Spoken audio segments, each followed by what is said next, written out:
bermacam manusia 5 dalam hal salat. Saya minta Bapak Ibu perhatiannya. Kira-kira kita di antara yang mana dalam 5 golongan dalam hal salat? Yang pertama, orang salat tapi disiksa oleh Allah.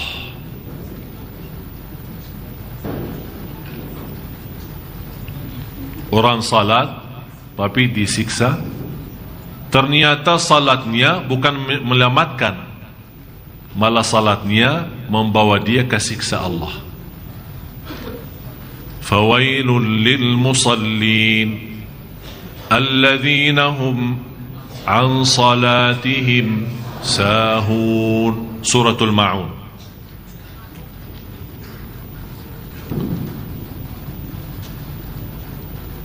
Surah 107 ayat 4 sama 5. Saya begitu membaca ayat ini, sebenarnya saya bersyukur, walaupun ada rasa takut. Bersyukur kenapa? Karena di sini Allah sebutkan alladzina hum an salatihim sahun, bukan fi salatihim sahun. Iman beda jauh. Kalau Allah bawakan fi, fawailul lil musallin alladzina hum fi salatihim sahun, berarti kita semua termasuk saya masuk dalam ancaman ini. Maksudnya apa fi? Alladzina hum fi salatihim sahun, yang lalai dalam salat akan disiksa oleh Allah. Pertanyaan saya, kita lalai dalam salat enggak?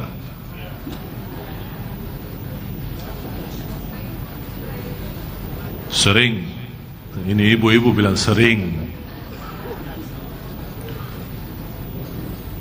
Tapi alhamdulillah Allah tidak bawakan fi, karena Allah tahu manusia. Tapi Allah bawakan an salatihim. Abdullah bin Abbas radhiyallahu anhu menjelaskan tafsirnya ini an. Apa beda an sama fi itu? Ternyata kata beliau, alladzina hum an salatihim sahun adalah salat orang munafik yang suka nunda-nunda salat. Begitu sudah mendekati habis waktu, dia kaget, ya Allah, mau habis waktunya, segera dan cepat ambil wudu dan segera dan cepat selesai salatnya supaya tidak habis waktu. Intinya salat tanpa rasa apa-apa. Allahu Akbar, Assalamualaikum warahmatullahi. Yang dia sadari Allahu Akbar sama salam, di antaranya tidak ada, nol. Dan banyak yang seperti ini. Saya lihat banyak masuk ke masjid hampir jam 6, berarti sebentar lagi maghrib ya. Ternyata dia belum asar. Begitu dia masuk ke masjid, saya perhatiin, saya fikir pertama baik sangka, harus baik sangka. Begitu dia salat, saya sambil pandangan saya, ini salat apaan ini? Jangan-jangan lagi olahraga tapi salah tempat. Begitu dia salat, Allahu Akbar, belum lama ya, belum lama sudah ruku', sudah sujud. Begitu dia mau tahiyat pertama, saya fikir tahiyatul masjid, dia bangun lagi salat 2 rakaat. Jadi teruskan 4 baru salam. Tidak lebih dari 2 menit, 4 rakaat. Habis itu dia angkat tangan, dan saya begitu dekatin, saya tegur beliau, maaf, enti berdoa apa? Ya Allah, terimalah salat ana.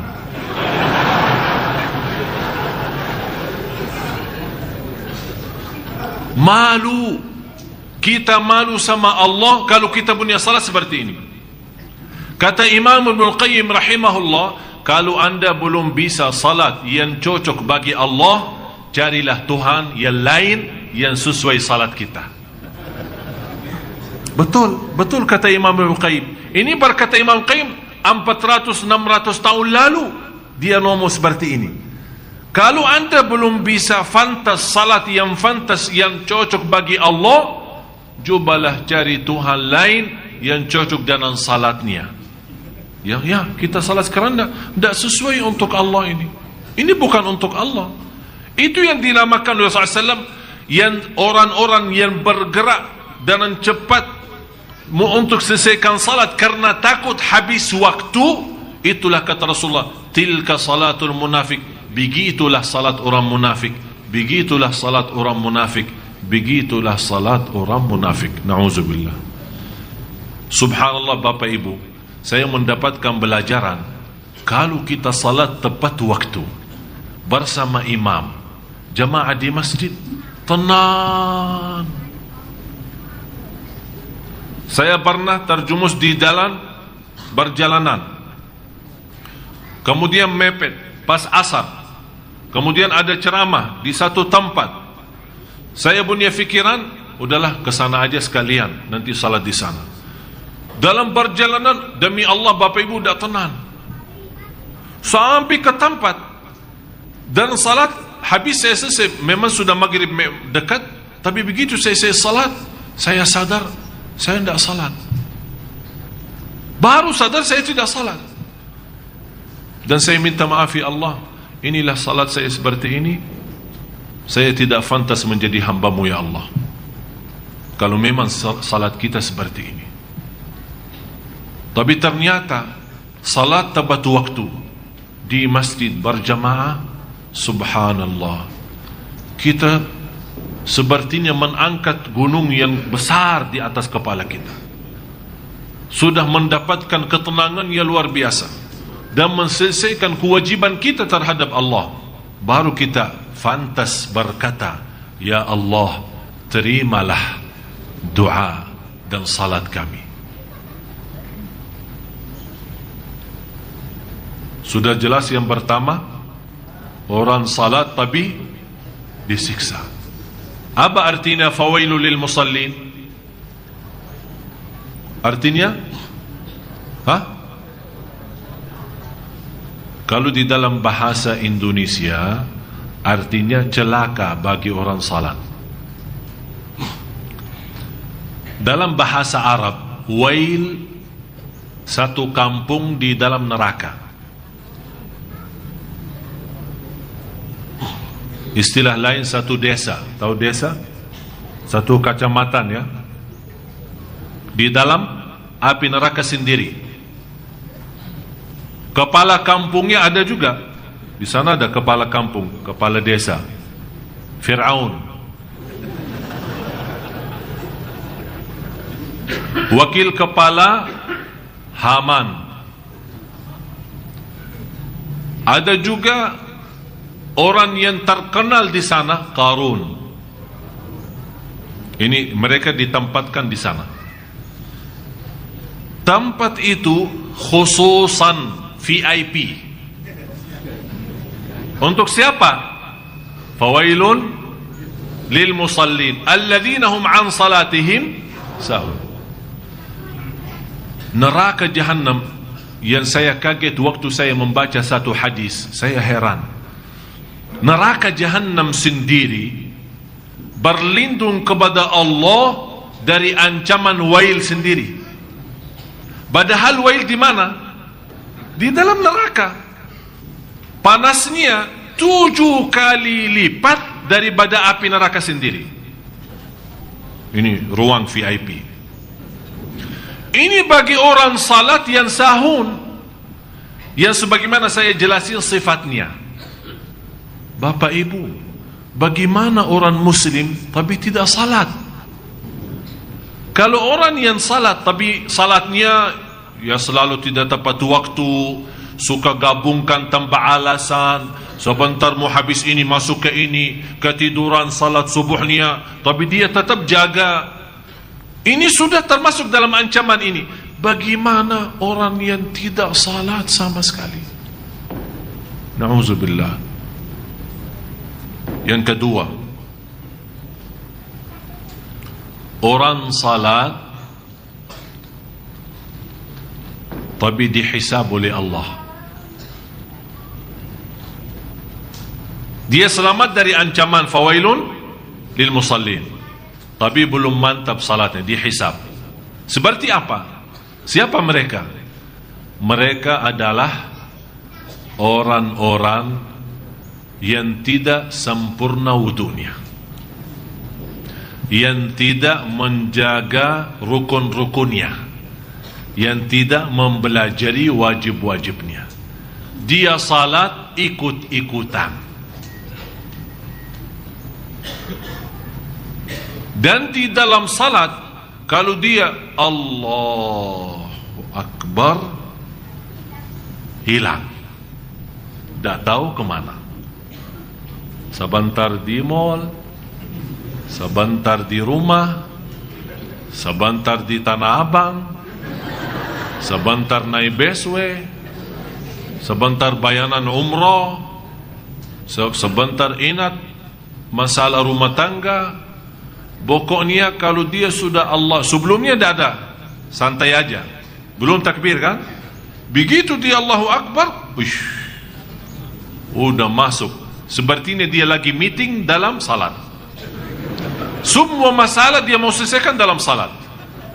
Belanja di Tanah Abang, urusin belanjaan istrinya, fikirin jemputan anaknya, semuanya dalam salat. Begitu dia selesai, ditanya, apa yang dibaca imam tadi? Imam ya, sebenarnya saya sudah dengar bacaannya, tapi saya belum Quran hafal. Jadi ayatnya saya Quran, tapi saya tahu itu Quran. Ya memang Quran, masa dia mau baca? Ya jelas dia baca Quran, masa dia mau baca selain Quran?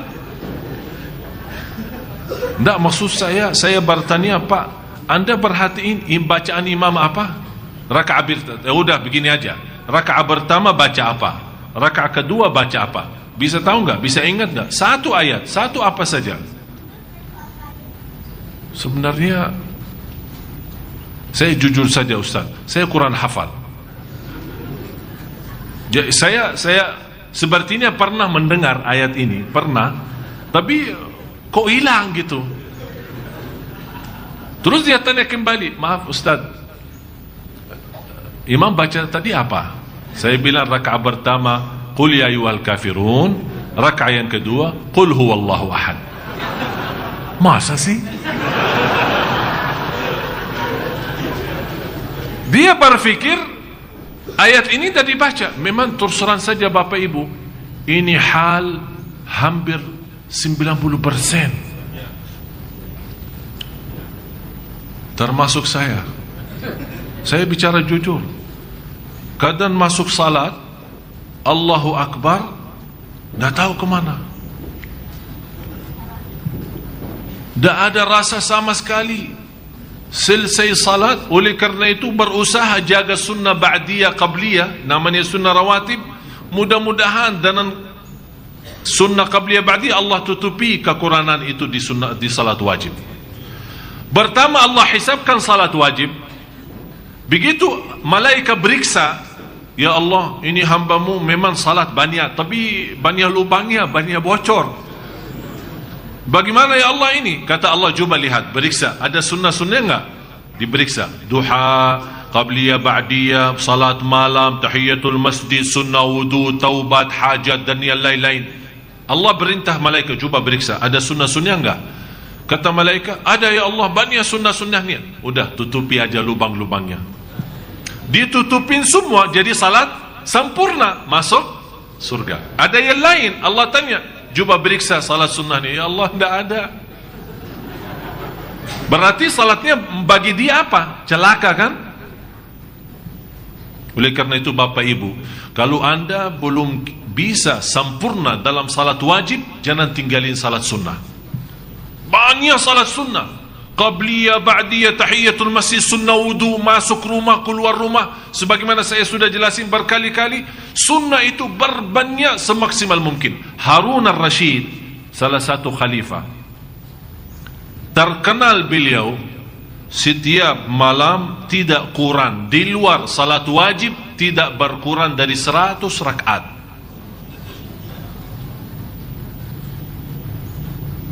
Di luar salat wajib tidak berkurang dari 100. Jadi jumlah salat sunnahnya semua hampir 100 rakaat. Jadi sayang sekali kalau Bapak Ibu hanya terhitung Anda punya salat wajib saja. Sayang. Mudah-mudahan salat wajib sama sunnah. Harapan saya sesuai hadis Rasulullah dan sunnah-sunnah, Allah sempurnakan kekurangan kita dalam hal dan salat wajib. Tapi seperti ini, yang tidak sempurna wudu, yang tidak sempurna rukun dan wajib, akan dihisab oleh Allah. Mulai malam tahun baru, kita harusnya muhasabah Bapak Ibu. Barang siapa yang suka muhasabah diri, akan Allah ringankan hisabnya nanti di hari kiamat. Muhasabah bukan pas lagi rame-rame di masjid pas i'tikaf, tidak. Kalau bisa Anda setiap malam punya muhasabah di rumah. Begitu Anda mau tidur, tes, periksa. Begitu Anda sudah muhasabah, segera ambil wudu, salat 2 rakaat dan tidur. Kalau seandainya memang malam itu yang terakhir bagi kita di dunia ini, alhamdulillah sudah muhasabah dan sudah salat sebelum tidur. InsyaAllah husnul khatimah. Apalagi kalau menjaga wudu pas tidur.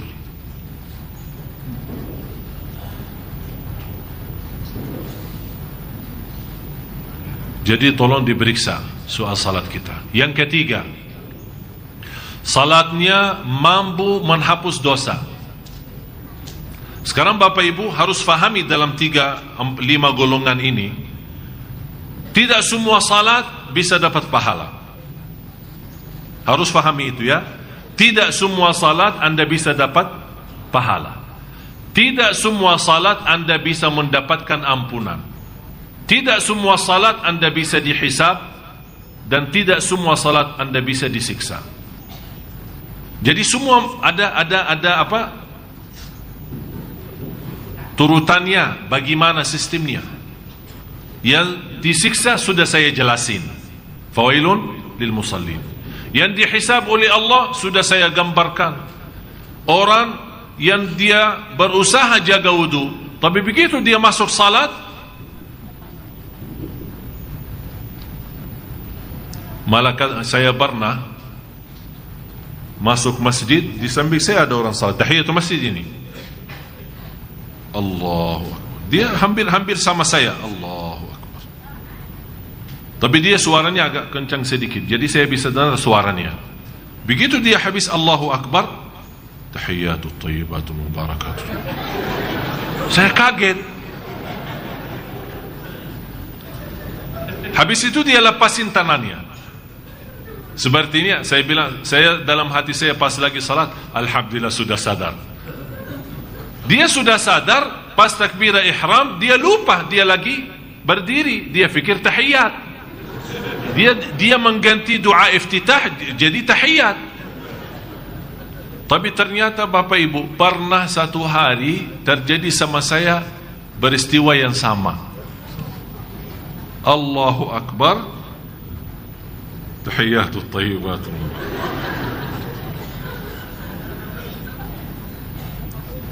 Langsung pas saya ingat, sudah selesai tahiyat, sudah sampai asyhadu an la ilaha illallah wa asyhadu muhammadar rasulullah, baru saya ingat. Kalau orang itu yang tadi ternyata lebih baik, ingat cepatan. Tahiyatut thayyibat sudah baru ingat. Kalau saya sudah selesai tahiyat baru ingat. Ternyata itu juga penaruhnya dosa. Barangkali saya ada salah sama istri saya, jadi begini salat saya begini. Tapi subhanallah, bahagia seorang yang bisa punya salat. Paling tidak ini yang ketiga, lewat salatnya bisa diampuni Allah dosanya. Seperti apa itu? Sempurna wudu'nya, sempurna rukun-rukun dan wajib. Begitu dia masuk salat, dia sibuk dalam salat lawan hawa nafsu dan syaitan. Syaitan waswas dari sebelah kiri, dari sebelah kanan, menggoda bermacam-macam. Sepertinya dia merasa, saya kuntut belum, batal wudu belum. Banyak digoda oleh syaitan, tapi tetap dia perjuangkan. Tetap saya masih wudu, masih jaga wudu.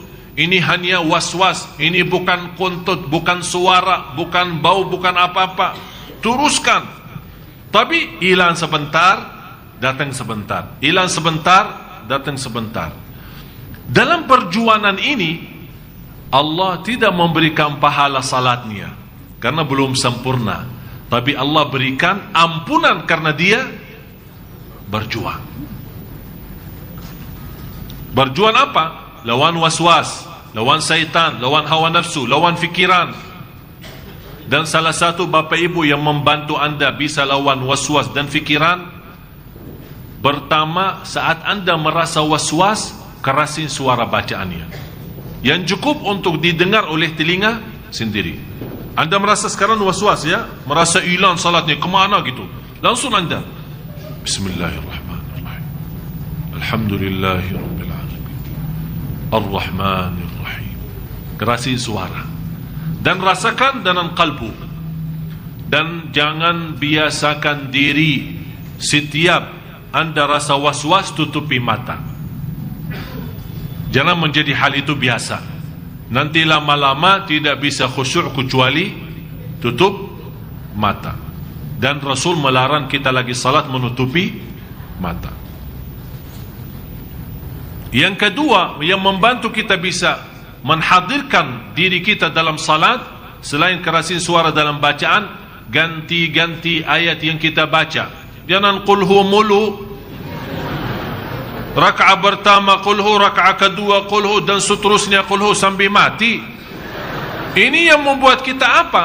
Tidak merasa nikmatnya salat, karena saat kita baca qulhu sebenarnya bukan kita yang baca, otak bawah sadar yang baca. Karena sering kita baca, otomatis sudah terekam di sini. Akhirnya dia keluar secara otomatis.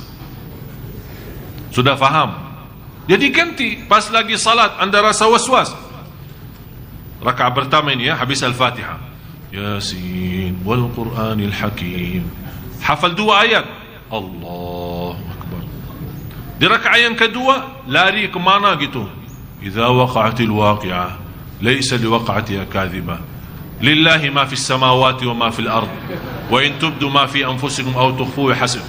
Bukan dalam satu rakaatnya, tapi maksud saya, usahakan pindah-pindah setiap anda dalam satu rakaat. Misal rakaat pertama baca ayat tertentu, di rakaat yang kedua pindah ke ayat baru lagi yang anda hafal. Jangan hanya sepanjang hidupnya dan sepanjang salatnya qulhu qulhu qulhu, atau 4 qul ya ayyuhal kafirun, qul huwallahu ahad, qul a'udzu birabbil falaq, qul a'udzu birabbin nas. Akhirnya syaitan yang sering goda kita, dia sudah hafal 4 qul ini, sering kita baca. Akhirnya kita harap lewat bacaan bisa syaitan lari. Anak hafal itu, jangan, tidak bisa anak lari. Ya susah juga ini. Qul. Ini kan masalah. Tapi saya minta Bapak Ibu, cuba mulai malam ini ya. Karena ada salat i'tikaf, salat malam ya. Tapi saya minta sebelum anda ikut salat malam, cuba masing-masing salat 2 rakaat. Dan apa yang saya sampaikan ini cuba praktik. Insya Allah dengan perjuangan anda akan semakin salatnya semakin baik, semakin bertingkat. Bapak Ibu, anda jangan harap di satu malam bisa langsung jadi ke martabat yang pertama. Masih kita bahas ya.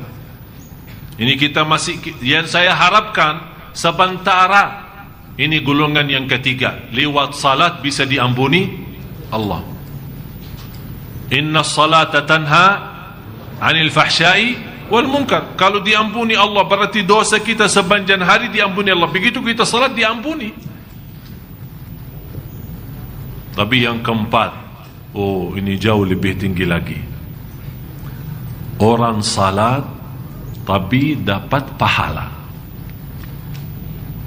Bapak Ibu, kalau artinya semakin naik, semakin tinggi salatnya, berarti dapat pahala, otomatis diampuni juga kan?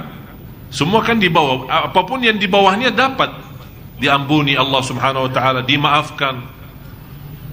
Siapa itu yang salat tapi bisa mendapatkan pahala salatnya?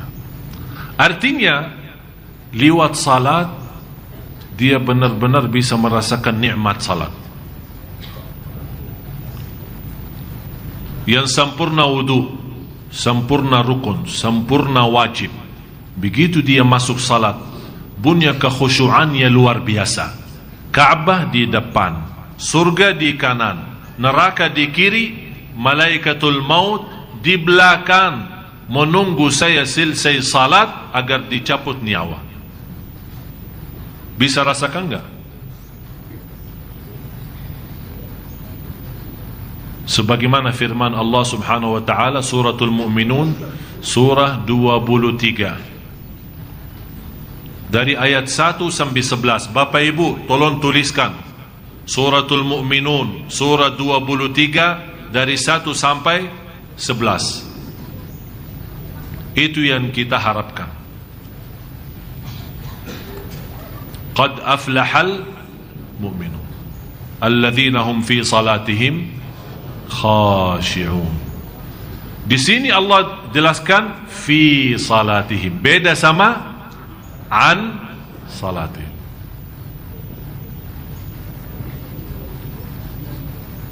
Bapak Ibu, yang tidak bisa di martabat yang keempat ini, ada satu yang bisa membantu anda semua, adalah doa. Kalau anda berduli mau betul-betul menikmati khusyuk dalam salat, anda berdoa kepada Allah. Ada seorang salih berkata, aku mujahadah diri lawan waswas dan syaitan selama 20 tahun. Alhamdulillah, habis itu saya berhasil menikmati khusyuk dalam salat selama 20 tahun kemudian. Berarti Bapak Ibu, jangan putus asa. Jangan anda baru sekali salat, ya Allah ternyata khusyuk susah juga. Tetap berjuang. Kalau memang tidak bisa mendapatkan martabat pahala, paling tidak diampuni Allah.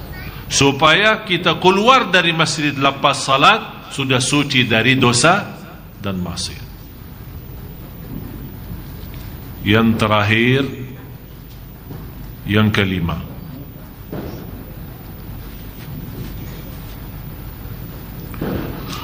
orang salat tapi dengan salatnya dia termasuk orang terdekat kepada Allah.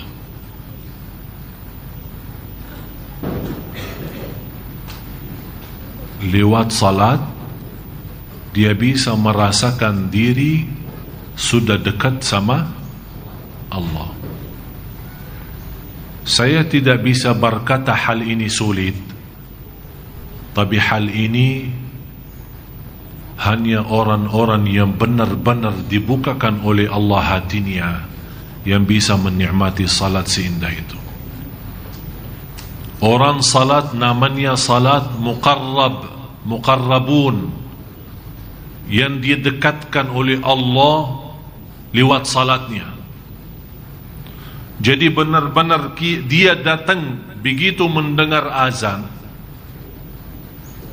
bukan hanya mendengar azan, malah saya pernah membaca salah satu sejarah, salah satu ulama ahlus sunnah, di dalam biodata sejarah beliau, 70 tahun tidak pernah masuk masjid sesudah azan,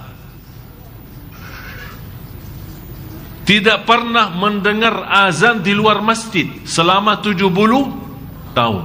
Artinya apa? Dia mendengar azan di dalam, berarti 70 tahun dia jaga salat di masjid. Sudah dia di masjid standby sebelum azan.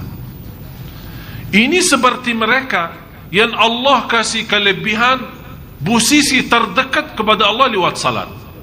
Inilah salat seperti salat mereka, tidak perlu doa. Begitu dia salat punya masalah, Assalamualaikum, selesai salat, Allah selesaikan masalah. Begitu dia punya hutang ingin dilunaskan, begitu dia melarikan diri kepada salat, ya ayyuhalladzina amanu, dia membuktikan lewat salat yang mendekatkan dirinya kepada Allah. Ista'inu bis sabri was salat. Begitu dia salam, lunas utangnya. Sampai sahabat Rasul kekurangan makanan di rumah, dia salat 2 rakaat, Allah isi rumahnya makanan. Salat seperti apa? Yang jelas bukan seperti salat kita. Yang jelas betul bukan seperti salat kita. Salat mereka, begitu Allahu Akbar, mereka sudah merasakan dirinya di alam lain. Inilah salat mereka yang bisa tembus sampai ke langit yang ke-7, bertemu dengan cahaya Allah di atas. Cahaya salat mereka langsung bisa sambung dengan cahaya Allah di langit yang ke-7. Begitulah mereka merasakan keindahan dan kenikmatan yang luar biasa. Begitulah mereka dipimpin oleh salatnya dalam kehidupannya. Murah rizki, tenang, sempurna iman, khusyuk, nikmat, mulia akhlak, kemana saja dalam lindungan Allah subhanahu wa ta'ala. Tapi ini kembali kepada apa? Supaya kita bisa mendapatkan salat seperti ini, harus kita bisa membiasakan diri segala sesuatu kita kembali kepada salat. Lagi sakit hati, sebelum anda cerita sama siapa-siapa, lagi sakit hati, atau tuliskan statusnya di dalam BB, aku lagi stres.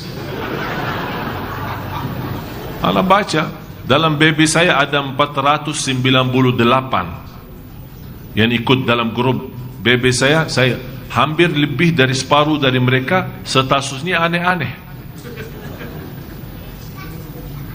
Ada, saya lagi galau, saya lagi stres. Kalau ditanya apa masalahnya, tidak ada. Tidak ada yang mau nikah sama saya. Itu jadi masalah. Banyak hutang. Tapi ternyata kalau kita periksa masalah itu, rata-rata masalah itu yang muncul itu gara-gara tangan kita, bukan karena Allah. Semua gara-gara tangan kita.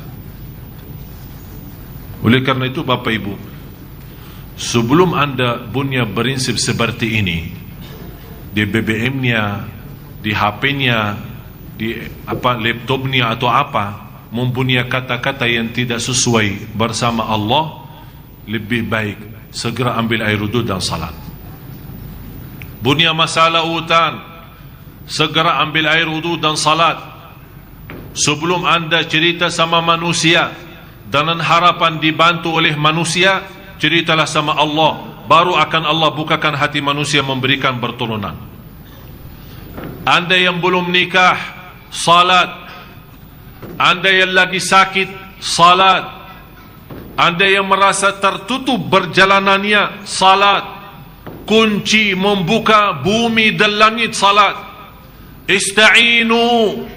Allah di sini memerintahkan minta tolong lewat salat. Ista'inu bis sabri was salat. Orang istri dan suami yang sudah lama menikah sampai saat ini belum memiliki keturunan, salat. Sebelum anda berikhtiar berobat sana sini, salat. Bapak ibu, salat itu segala. Salat itu kita buka pintu Allah langsung tanpa protokol. Kita berbicara sama Allah langsung, kontak sama Allah kita langsung. Ini Allah yang maha baik. Ada seorang ibu kemarin SMS panjang lebar, curhat sambil nangis, dan dia minta, saya mau telefon Syekh. Saya balas, mau telefon apa? Mau curhat. Sudah saya baca SMS-nya. Saya sendiri sudah ikut, habis baca SMS-nya ikut juga pusing kepala. Tapi ibu dah usah telefon. Ibu itu curhat sambil dia menjelasin keadaannya. Syekh, sambil saya SMS ini lagi nangis. Sambil di sini dia, sambil saya bisa terbayang seorang ibu yang lagi curhat, terbayang kondisinya, dia lagi duduk sambil nangis-nangis. Dia sudah jelasin, saya lagi nangis ini, hampir mau nangis darah, bukan air mata lagi. Begini SMS-nya. Saya bilang, subhanallah, saya manusia biasa bisa terharu. Saya manusia biasa ikut pusing. Saya manusia biasa ingin bantu. Bu, saya balas SMS-nya. Curhat tidak beda jauh, sama dengan curhat ini. Sambil saya bisa nangis, curhat sama Allah sana. Jauh, Allah lebih baik. Allah maha mendengar, Allah maha melihat. Dan saya menceritakan satu. Ada seorang guru saya menceritakan peristiwa terjadi di depan mata guru saya. Dia masuk Masjidul Haram waktu umrah. Bertemu di hadapan Ka'bah ada seorang dari Yaman berdoa kepada Allah. Tapi yang menarik perhatian guru saya, tertarik perhatian dengan cara doa orang itu. Nangis, tangannya bancung sampai ke atasan, seolah-olah dia mau megang langitnya, saking betul-betul lagi butuh dan perlu. Berdoa tak ada habisnya. Orang kesana kemari tak ada perhatian, hanya fokusnya ke doa. Guru saya melihat keadaan ini, oh ini kayak ini ada sesuatu ini. Saya duduk di belakang, perhatiin. Doa terus sampai sepanjang waktu, tak berhenti-berhenti. Dan nangisnya sampai didengar oleh guru saya doanya orang itu. Ya Allah, saya tidak akan berhenti berdoa dan tidak akan keluar dari Masjidul Haram ini sampai engkau kabulkan. Ini sekarang selesai masalah saya. Betul-betul dia sudah lemparkan diri. Ya Allah, saya tidak bisa kemana-mana, dan saya tidak mau dan tidak akan keluar dari masjid ini, dan saya tidak akan turunkan tangan saya sampai engkau kabulkan. Terus sambil nangisnya, guru saya melihat, ini doanya kayaknya butuh banget ini. Betul-betul lagi stres. Ini masalahnya. Ternyata Bapak Ibu, hikmah dari cubaan dan ujian, pas kita lagi di puncaknya stres, ya, pas doanya bagaimana? Pas doa bagaimana? Biasa aja atau luar biasa? Allah senang ya luar biasa tuh. Allah senang. Oh, ternyata hamba ini keluar doa yang tulus dan ikhlas pas cubaan. Oh, dah kasih cubaan, kasih supaya doa keluar ini. Ternyata hikmah daripada cubaan, Allah mengeluarkan doa yang ikhlas. Ternyata pas dia doa, ada seorang guru saya ini cerita. Dia bilang ada seorang lewat, begitu lewat balik lagi, melihat orang itu lagi berdoa. Dia masukin tangannya dalam gantung bajunya, terus lembar, ada uang banyak dilembari. Guru saya perhatiin ada uang banyak, tapi ini orang masih berdoa, sudah lupa segala, hanya fikirannya kepada Allah. Subhanallah, sekian lama Allah sudah memberikan dia puas, dia turunkan doa. Begitu dia turunkan tangannya ke bawah, oh terasa, oh, ada apa ini? Uang. Langsung nangis dan doa lagi.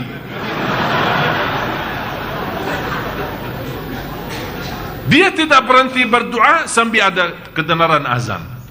Guru saya perhatiin. Begitu dia bangun, mau bergerak, mau kemana, langsung kata guru saya, ini ada ilmunya ini. Langsung dia megang sama dia. Mau kemana nih? Sini, saya mau belajar sama antum. Ada apa sih? Ada masalah. Terus saya berdoa terus sama. Sudah Allah kasih hajatmu 3 kali lipat. Dikasih 3 kali lipat. Bapak Ibu, demi Allah, tidak ada yang lebih baik sama dari Allah. Cuman kita belum bisa berdoa. Masalah sama kita, bukan masalah sama Allah. Allah memiliki dunia dan segala isinya, semuanya milik Allah. Allah bisa dengan kekuasaannya dan perintah kun fayakun, semuanya manusia datang memberikan pertolongan. Semua manusia dan makhluk akan tuntut untuk membantu kita. Ini Allah. Jamaah sekalian, harus kita sadar, kita berhubungan sama Allah, salat karena Allah, bermunajat kepada Allah, bertawakkul ala Allah. Harus kita tahu Allah maha baik, Allah maha kasih sayang, Allah maha adil. Allah lebih kasih sayang daripada ibu kepada anaknya. Apakah anda terbayang bagaimana rasa kasih sayangnya ibu kepada anak? Terbayang enggak? Tidak akan dia mampu istirahat belum istirahat anaknya. Belum dia mampu tenang kalau belum tenang anaknya. Belum dia bisa merasa kenyang kalau belum kenyang anaknya. Dia belum rasa nyaman kalau belum nyaman anaknya. Begitulah perjuangan ibu untuk anak. Ini semua tanda kasih sayangnya ibu kepada anak. Kata Rasulullah, Allah jauh lebih banyak kasih sayang kepada hamba dari ibu kepada anak. Cuman kita mohon maaf Bapak Ibu belum bisa berdoa. Oleh karena itu, lewat salat yang kalima ini yang terakhir, menjadi orang terdekat kepada Allah lewat salat. Siapa itu mereka? Dia bukan hanya sempurna wudu, bukan sempurna rukun dan wajib, bukan mulia khusyuknya. Dia sudah lebih dari batas khusyuk. Dia begitu salat, dia bisa merasakan kehadirat Allah di depan mata. Itu beda dia sama orang yang khusyuk. Dia bukan hanya mampu khusyuk, ini khusyuk sudah menjadi hal biasa bagi dia. Tapi dia sudah mampu lebih daripada khusyuk. Tumpus khusyuk adalah dia merasa kehadirat Allah di depan mata. Dan begitu Allahu Akbar, dia yakin Allah sedang melihat salatnya. Oleh karena itu dia malu. Selesai salat, Allah kecewa dengan salatnya. Sebagaimana Al-Hasan ibn Ali radhiyallahu anhuma, begitu dia lagi ambil wudu dan dia nangis dan berubah mukanya seperti orang sakit. Ditegur sama muridnya, kenapa wahai Al-Hasan engkau seperti ini? Kata beliau, anda kalian belum tahu saya menghadapi siapa dalam salat. Jadi dia dalam wudunya, dia sudah merasakan kehadirat Allah. Dalam wudu, dia sudah menikmati keindahan dan keagungan Allah. Begitu dia selesai salat, Allah penuhi dalam tumbuh badannya kekhusyuan. Begitu dia masuk salat, sudah masuk di alam lain. Itulah berkata, sebagaimana ada seorang Ahlus Sunnah wal Jamaah, Al-Imam Abu Muslim, kalau dia masuk dalam salat di dalam rumah, kata istri dan anaknya, berani anak-anak bermain-main di dalam rumah sambil teriak-teriak kalau dia pas lagi salat.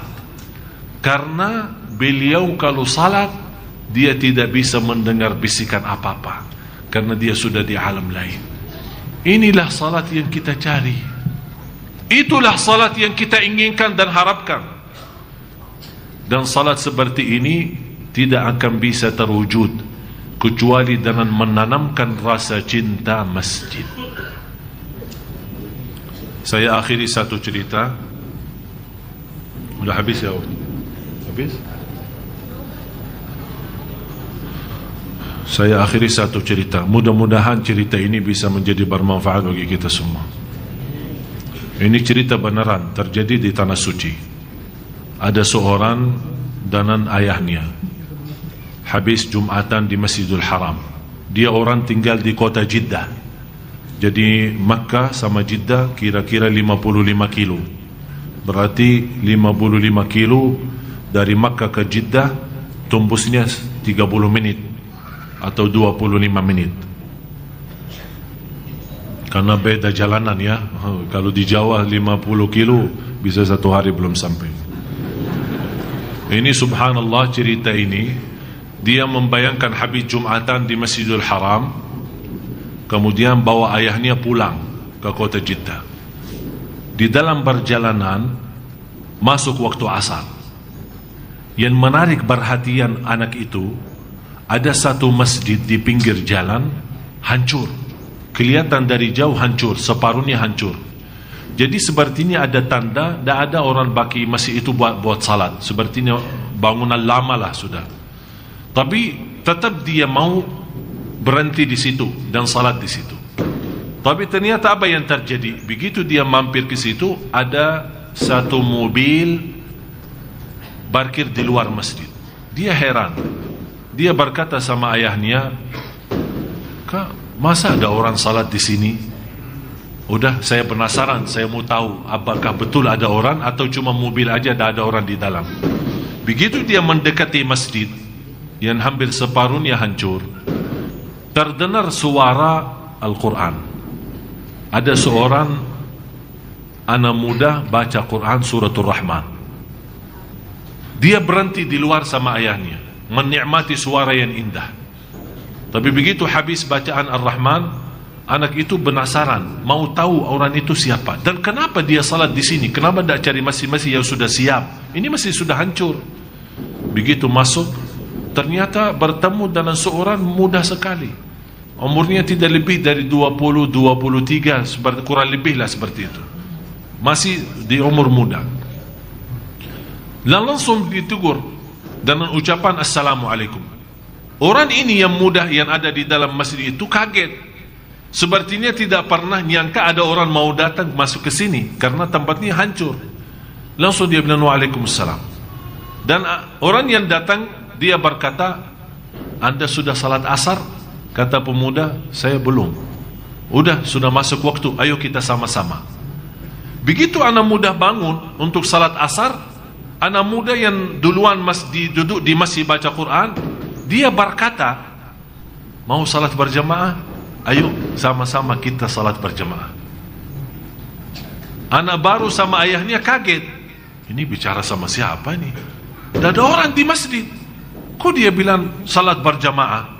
Sama siapa dia ngomong begitu? Jangan-jangan orang gila ini. Dia seperti ini bayanannya. Udah diam. Begitu ikamat, kemudian salat asar. Ayahnya jadi imam, dia saf sama anak muda itu. Dia perhatiin karena kata salat berjamaah memberikan gambaran ada orang lain, tapi dia tidak nampak. Akhirnya orang itu merasa sibuk dalam salat. Dia nemu sama siapa, bicara sama siapa, tapi tidak ada orang selain kita. Begitu selesai salat, ditegur sama orang itu dan dia bertanya, "Mohon maaf, Anda salatnya, mohon maaf salatnya sepertinya sudah bagus. Tidak kelihatan Anda orang gila. Tapi Anda tadi sebelum salat mengucapkan sebuah kata membuat saya tidak bisa santai dalam salat. Apakah Anda berbicara tapi tidak ada orang lain?" Kata anak muda itu, jangan menganggap saya gila dan berbicara dengan batu. Ya memang tidak ada orang lain yang hanya saya berbicara dengan masjid ini. Kaget, kok berbicara dengan masjid? Maksudnya apa? Bentuk masjid kan batu. Bagaimana kamu berbicara sama batu? Kata pemuda, saya ulangi lagi, jangan salah faham. Saya bukan orang gila. Tapi saya begitu datang ke masjid pertama kali, dan saya melihat keadaan masjid seperti ini hancur, dan saya tidak punya kemampuan untuk membangunkan kembali. Tapi saya yakin masjid ini dulu banyak jamaahnya, banyak yang isi salatnya, dan banyak yang baca Quran. Saya merasa sepertinya masjid ini yang hancur, yang sudah tidak diurus lagi, sepertinya merindukan suara takbir, merindukan suara bacaan jamaah, merindukan salat jamaahnya bersama makmum-makmum. Tapi karena sudah lama, oleh karena itu saya sudah bernazar, setiap lewat jalan ini saya akan salat di sini, karena saya ingin, dan rasa cinta saya kepada masjid, saya ingin Allah subhanahu wa ta'ala menghilangkan rasa haus kerinduan masjid ini kepada jamaah. Saya bernazar bukan hanya salat di masjid ini, tapi saya juga menkhatam 1 juz setiap lewat masjid ini. Anak itu heran, dan dia berkata, aku kagum dan bangga terhadapmu, seorang muda tapi begini berlakunya untuk masjid. Akhirnya mereka mau bisa sama-sama pulang. Pas lagi mau keluar, orang itu sama ayahnya ditahan sama anak muda, megang tangannya, dan dia berkata, kamu tahu apa yang aku berdoa setiap saya datang di masjid ini salat? Kata orang itu, apa? Dan ayahnya ikut mendengar. Dia berkata, saya berdoa, ya Allah, sebagaimana saya setiap lewat jalan ini, dan saya berniat untuk mempenuhi rasa kerinduan masjid ini kepada jamaah yang sudah tidak dipakai lagi, dengan bacaan Al-Quran. Ya Allah, saya ingin mempenuhi rasa kerinduan masjid ini dengan suara Al-Quran. Ya Allah, aku mohon penuhi rasa rindu ayah dan ibu saya yang sekarang dua-duanya ada di alam kubur. Ternyata Bapak Ibu, perjuangan seorang muda seperti ini menjaga salatnya di masjid yang hancur, niatnya untuk memadamkan dan mempenuhi rasa rinduan masjid ini, supaya Allah subhanahu wa ta'ala menurunkan kasih sayangnya kepada orang tuanya yang telah meninggal dunia. Kira-kira anak seperti ini, pasti inilah perjuangan bapaknya dan ibunya sampai bisa mewujudkan anak saleh seperti ini. Bapak Ibu, kita perlu mendidikkan anak kita semaksimal mungkin, agar besok kalau kita meninggal dunia masih ada yang tersisa doa dan bacaan anak kita yang akan dikirimkan pas kita meninggal dunia. Itu yang kita harapkan, karena kita tidak ada di antara bapak ibu yang punya jaminan anaknya besok akan mendoakan. Tidak ada di antara bapak ibu yang punya jaminan anaknya besok akan disibuki oleh dunia, akan dilalaikan oleh hawa nafsunya. Kita tidak ada di antara kita bapak ibu yang punya keyakinan anak kita akan menjaga salat di masjid dan akan tidak pernah lupa mendoakan kita.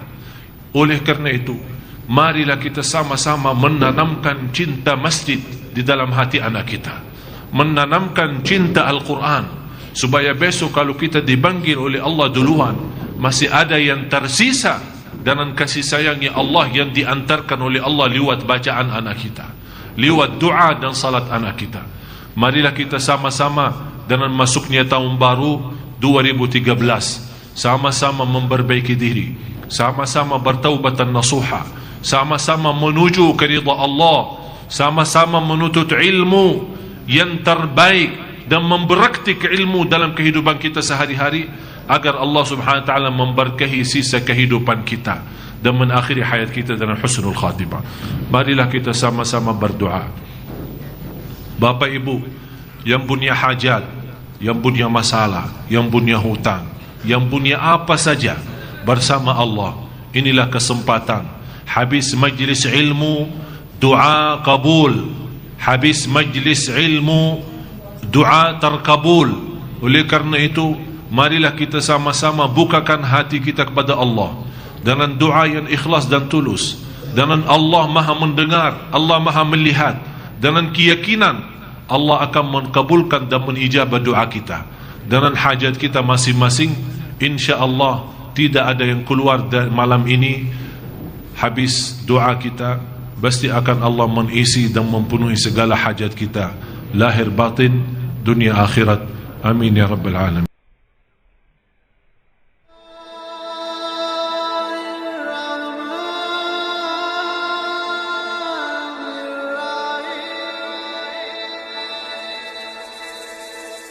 بسم الله